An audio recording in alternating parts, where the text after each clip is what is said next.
For most people, traveling by bicycle is just about getting somewhere, eventually.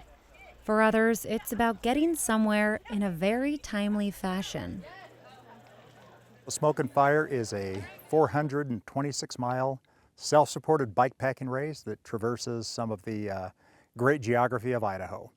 100% self-supported, self-sufficient mountain bike race, and it's challenging. There's great terrain, there's a lot of climbing, and people really love it. Y'all ready to do this? Riders take off at 4 a.m. from Hyde Park in Boise.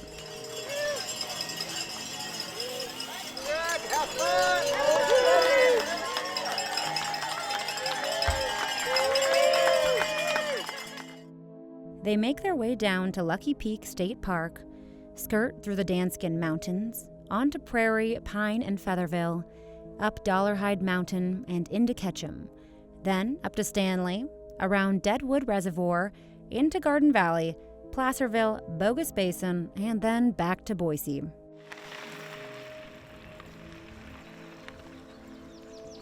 We're like 74 miles in, about 7,000 feet of elevation. So pretty smooth ride. On the sidewall tear, they were doing some road maintenance to like grading the road. So it's kind of like big chunky rocks. It just tore the sidewall. So I had to stitch it and glue it and pump it back up. Bikepacking is hard in general, but when you race, you add a whole different element to it because there's sleep deprivation, you're sourcing water, you're trying to find nutrition, just getting out of the elements and dealing with wide swings in temperature from really hot during the day to well below freezing at night in some areas. You really have to be on your toes the entire time. With varying weather and road conditions, riders are constantly having to adapt to the situation in order to safely finish the race, even if that means doing something you'd never do in regular life. Sleep in a vault toilet. The one I slept in last night was clean that day. All my friends are like grossed out. Don't knock it till you try it. It's like 30 degrees warmer in there.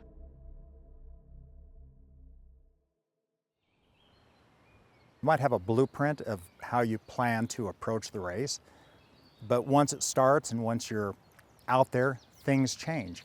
It happens in all races to all people.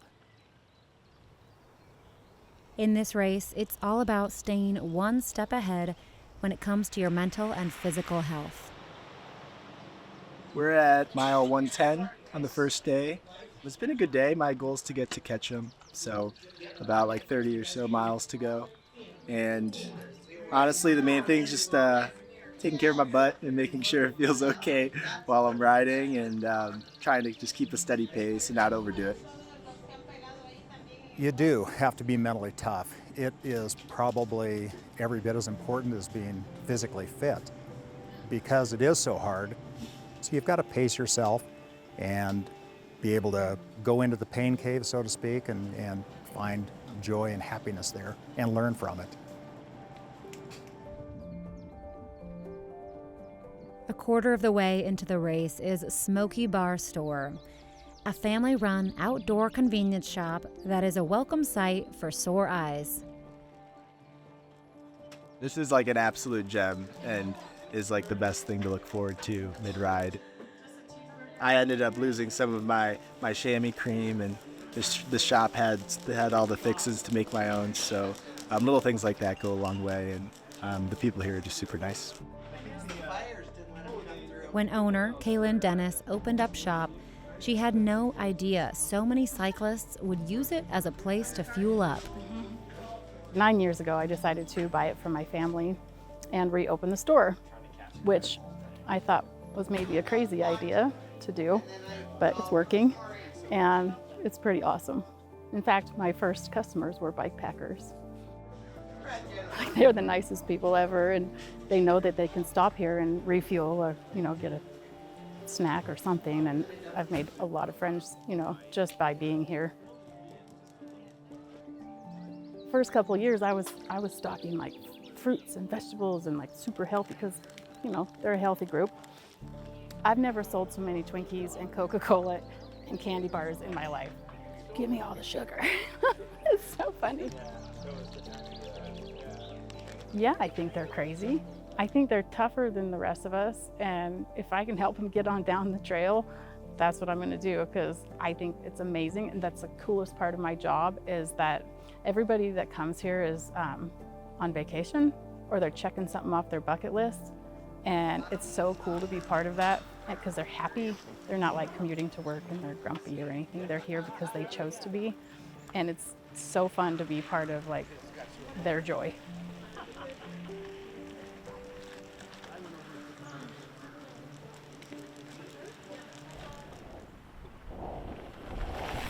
Back on the route, riders are struggling. I'm pretty messed up right now. I mean, I'm like borderline, can I keep this food down? The first day, I was doing good until I hit Dollar Hide Climb, and it just took everything out of me.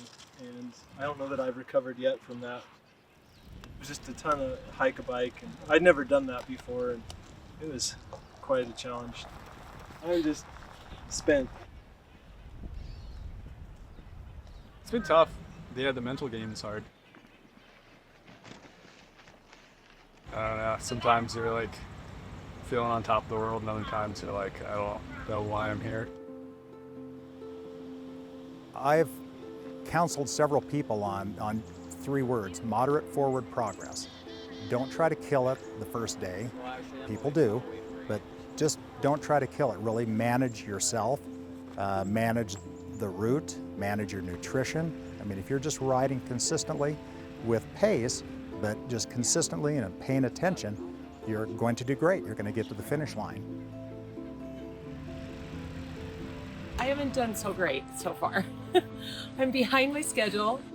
Did it in reverse last year, so I kind of had like a general idea of like how long that was going to take me, and I'm about 3/4 of an entire day behind my schedule. So, but I feel okay, and now that I'm here at Stanley, I've done all this, I know what's ahead of me, I can just blaze through it, so I'm going to get it done.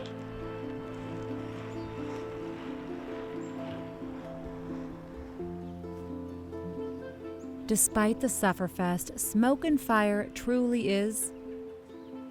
The beauty of Idaho is evident around every corner.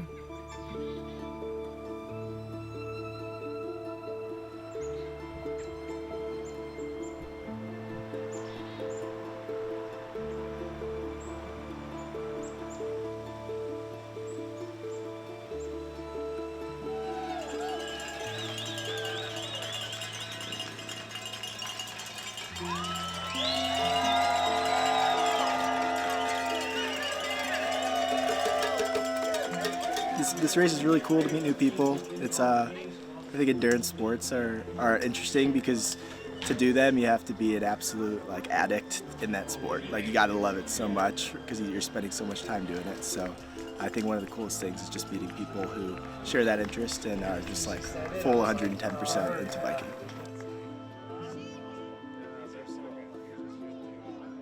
I think the common theme would be people who like adventures. It crosses all socioeconomic backgrounds. There's doctors, lawyers, bike mechanics, van lifers. It attracts everyone from all stratas. And I think the key is just adventure and pushing yourself.